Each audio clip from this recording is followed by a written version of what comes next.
Hi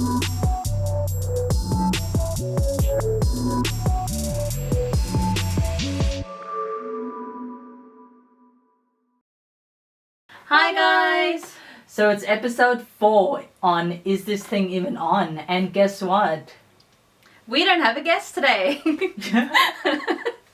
So our guest has actually pulled out. They've just got other things to do. They had other things to do on Friday. We just organised to do it another day. But you're stuck with us. Yay! Like, not that it's a bad thing anyway. So, yeah. So we just thought, we'll just interview each other anyway. We love to chat, so got nothing else better to do. So, yeah. So this time is actually going to be different because we've done a frequently asked questions kind of video before. But this time we're going to do it again. But we have a little wheel that we took out of our Game of Life game. And we've got random questions that we've written down. And we're going to be answering it. So would you like to be odd or even? Oh, am I answering it too? Of course you're answering it. How about if I get questions that I don't care. are related to me? Oh well, you got to answer it to the best of your ability. It will be... No, even. Okay. Question 10. The number... Oh, it was the 10. number. Oh, it was 10. Goes with the number of the question. Well, it's the only question you need anyway. Okay. So, the question is, what do you enjoy the most working with Christina? Because she's the best. It literally says that. It's literally a question. It literally says that. Oh, you can't see it. It literally says that. What do I enjoy the most working with Christina? Because she's the best. Okay, what do I enjoy the most? I enjoy the most that... a lot of people won't understand this, but she's a massive merchant, which means she's easy to talk to other people. It's easy for her to talk to other people, and because I'm so introverted, it's so much easier for me to just be like, hey, can you talk to or tell this person this, and she'll just say it. So I think that's the most enjoyable thing that I love about working with her, because she can then talk to people that I can't talk to, and she'll be able to articulate the words that are in my mind to that person. Even though she talks so much and she's basically the face of KF, and you just see her blabbing on our stories. So I don't know why, because it's weird. Anyway. Right. And I guess the other thing is that we just generally have a lot of fun together. So. Because I'm fun. Woo! Shut up. Alright, next. Anyway. Spin it. Who's on 6? Let's see if I can read your handwriting. Yeah. How are you going to answer this? Exactly. What's the struggles of a self-taught photographer? Well, I myself am a self-taught photographer. No, I'm not really. But you live with someone, you live and work with someone who is a self-taught photographer. So you should know this, actually. You're not off the hook. No. I think it's just working with models. Is that it? Well, what is it? You tell me. I asked you the question. I know. Well, that question is for you.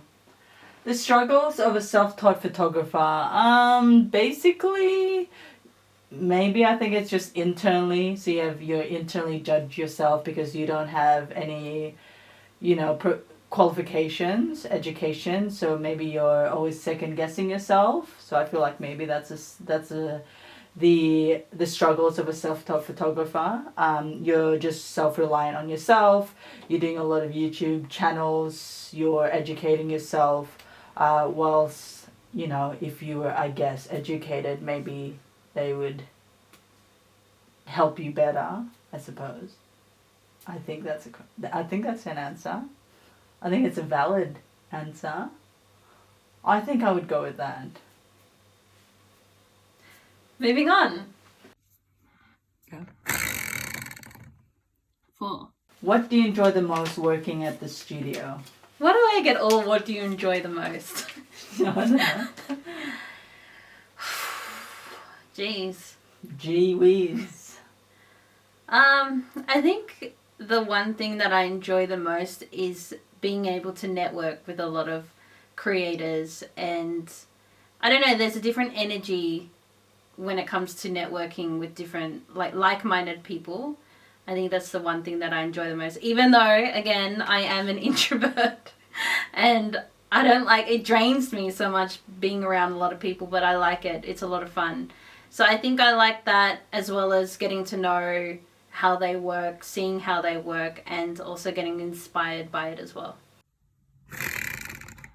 Exciting things for the future of creative freedom. For creative freedom, sorry. A lot of exciting things. I think we're just super, especially after today's news, we're super excited to open up. I think we'll be open up sooner than you think, guys. So, wink, wink.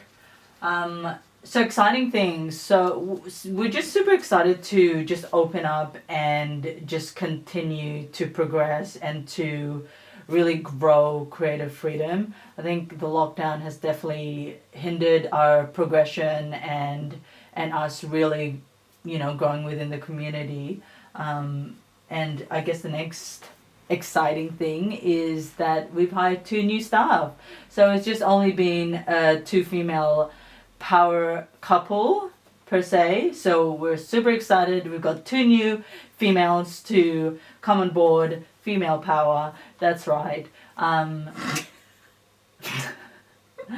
Yeah, so we're super excited for that. I think they're going to be amazing. Fresh new faces. You're probably sick of our faces. You can never get sick of this face. Yeah. So yes, we're super excited. 6. Okay, question number 6. Struggles of an entrepreneur. How much time have you got? Not much time. Clearly. I never actually thought of myself as an entrepreneur until recently, because all I thought of... I didn't actually think of being an entrepreneur even when we started Creative Freedom, and it only just clicked recently that I am actually an entrepreneur. So the struggles being an entrepreneur is... Should I say that one more time? Yeah. The struggles I personally find is trying to... you're wearing a lot of different hats and you're trying to keep up, and it does get very tiring, and you're trying to do everything. And it's hard to start delegating that stuff. So I'm so used to just doing everything myself that I'm finding it harder to delegate the things that I used to do to other people, even just passing on some stuff for Christina to do for me, because I'm so used to doing it. So I think that's the biggest thing, is delegation. The other thing is just constantly educating myself and understanding how things work, being across everything. But again, it comes back to the whole delegation thing. And having a lot of clarity as well. So, yeah, they're probably the biggest struggles with being an entrepreneur. But it's fun though. What about you? I want to know your struggles. Okay, so when I asked you before, you didn't answer. But anyway. You're an entrepreneur. Right. I just wanted to know your The struggles of an Right. entrepreneur. So the struggles of being an entrepreneur, I guess, Jamie said it exactly to a T. The main thing is the wearing the many hats, which she just mainly wears many of the hats. I'm a delegator myself, so and she's a control freak, so don't blame me that I'm not, taking on responsibilities.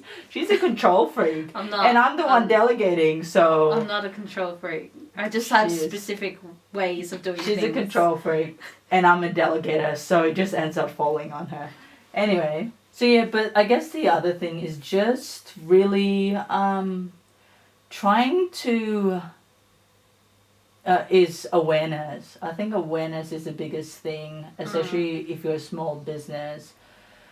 awareness is the biggest thing, and really just making people aware that we're not business people, and we're not a studio for like, just sales. We want to, have an impact, and we really want to provide value, not just being like, hey, we've got a studio, give us money. We really want to, make an impact, and we really want to change people's lives in a sense that, whether you're a beginner, whether you're self-taught, whether, you're scared and timid, or you're shy, we want people to know that we're a comfortable space, and you don't have to be scared, or you don't have to have a lot of experience. We are the place that, you can just have a creative outlet where you're safe to do whatever you want with no judgment. And I think that's the awareness that we want to always push and we strive for, is that it's not about the sales and getting people in. It's really about the impact and what, you feel once you leave the studio. So that's a huge thing, and we just want people to trust us and believe, that is what we strive for. And yeah, because we're just two like humans, really, just who had an idea and we did it, and we're learning as we go. But yeah, we just want you guys to know that, and we want you guys to feel the same way, and we hope that you guys feel the same way with us, and you see that, because that's what we aim for. Isn't it your turn? 5. Well, and I'll listen. Oh, well. Oh, is it me to you? No, to me, because. Oh, yes, you just asked me. Yeah, that's right. You just asked me a question. It shouldn't be this hard. Okay. There's only 2 of us. Okay, what's your favorite set? I'm going to answer this as well. Oh, okay. Right.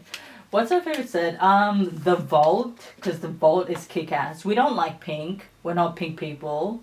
We're dark and miserable and black. But that's fine. No, yeah, pink has really, surprised us. We like pink because I think the pink that we portray and we have, what is it? So I think what she's trying to say is that pink can portray any sort of emotion, and we've had 3 different pink rooms in our studios, and each time we've done a pink room has evoked a different kind of emotion. So I think pink is so versatile in that sense. That's why we keep going to having a pink set, even though we don't like the color pink, and even though pink is actually in our logo. But I feel that that's why we go to the pink, because it can do that so much already. And yeah, I have to say that my favorite room is... It has to be the Vault. It's like so badass. Like, it's got so much attitude, and just the amazing kick-ass, attitude-y photos and content that y'all are gonna put in there. We're super excited. Yeah, I agree. If it's not your favorite set, just wait until you come to the studio, and then you'll actually see it in person and fall in love with it, because it really is... Yeah. It's probably our best set that we've done this far. Yeah. For sure. And it was like a last minute set as well. Yeah. It was like the Cloud set, that was last minute. The Vault was last minute. Yeah. How do you find a photographer? How do you find a photographer? Yeah. I'm right here. Oh, yeah, okay. I did a post on this, but it was more for photographers looking for models. But it can be the same thing for models as well. So have a plan. Work out what kind of concept that you want to do. Look at your outfits. Make sure that you have the outfits, or you could get the outfit that you want to be shot in. You could also reach out to hair and makeup artists as well to see if they'd be on board to join you in your concept as well. I think the best way to reach out to a photographer whether if it's a paid shoot or not, that you should have this basic information ready, because that's the first thing a photographer is going to ask you. So where you can find a photographer is you can join any of the Facebook groups, the Facebook photography model groups, put out your idea with a mood board on those groups, and then say whether you're looking for a TFP or a paid shoot. Then photographers will, respond to your request. If you're looking for a specific photographer, or a photographer but you don't know how to reach out to them, start by contacting them at where they've requested you to contact. So some say don't DM me, some say email, so just email them, don't DM them, or vice versa. Address them properly by their name. If you don't know their name, then just address them by their Instagram handle. Don't just go, hey dude, or, we've seen a lot of that before. So address them properly, because then it shows that you're serious and that you want to be taken seriously. And I guess the other thing that you can also do as well, and this is big for beginner models, is that you can reach out to experienced models and offer them something that you can do, so that you can go along with them to their shoot and see how they actually, how they communicate with the photographer. I mean, I've said this in another video before, like adding value before asking for value. So I think that's the best way for beginner models to start, is by reaching out to experienced models and asking them if you can go along to their next shoot and help in any way, just so that you can get that hands-on experience. Yeah.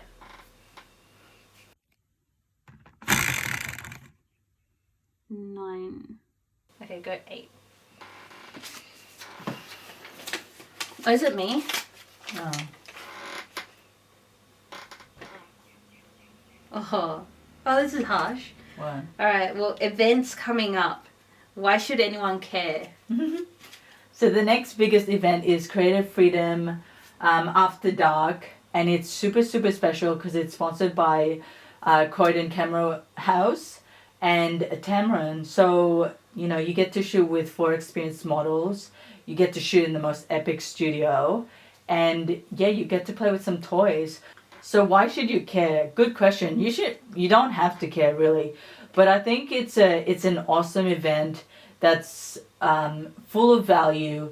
You get to network, and that's the biggest thing that we love to do, is networking. We're a bunch of introverts, but we love networking. And the events that we have done previously has been amazing, and it's just awesome to network and to get to know so many people, and to just to get to know them on a deeper level, and as well as a creative level. And on top of it, you get to shoot in the most epic studio. You get 4 highly experienced models who will get like all dolled up and amazing.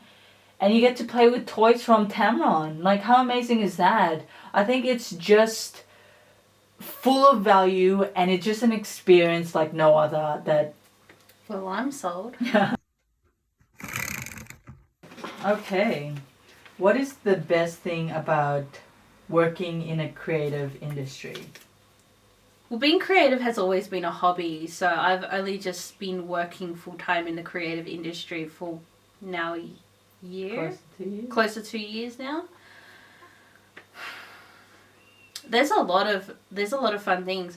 I think the best thing is being able to learn different things. So there's always something that you can learn whilst being in the creative industry. There's different setups that you can learn. There's different lighting that you can learn. There's different posing. There's different, there's so much, and it's fun to learn all that stuff. And you're never like an expert at all of it. That's probably the best thing, is that you don't have to be an expert, and it's just fun to just learn that stuff. I think that's the best thing about being in the creative industry, as well as connecting. Okay, so creators are real emotional, and we like to surround ourselves with a lot of people.